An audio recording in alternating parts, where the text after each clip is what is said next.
shi yasa wani yake cewa wato na fi farin ciki da wanda zan bawa fiye da wanda zai bani. Wani malami ya ce domin wanda zai bani shi zai samu lada, ni kuma wanda zan bawa ni ne zan samu lada. Saboda haka na fi farin ciki da wanda zan bawa ya zo gidana fiye da wanda zai bani. Wanda zai bani shi zai samu lada, ni zan yi godiya ya bani ya samu lada shi kuma wanda zan ba shi zai godiya na ba shi kuma in samu lada. Saboda haka idan ya ga mutum mai bukata ya zo sai ya murna da zuwansa cewa marhaban marhaban, wanda mu yanzu mai bukata sai ga ana tuɓuna fuska, yaya me ya faru me kaka me ake ciki ne, ba ran nan ka zo ba ma, kai da Allah me yasa kullum suka ta damuna.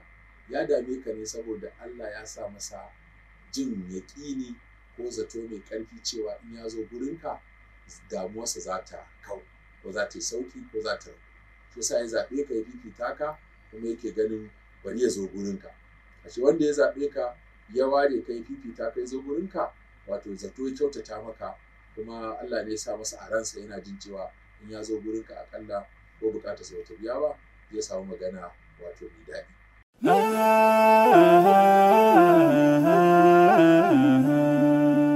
Haske mai leƙa gidan kowa Afirka TV. TV3 tafarkin rayuwa.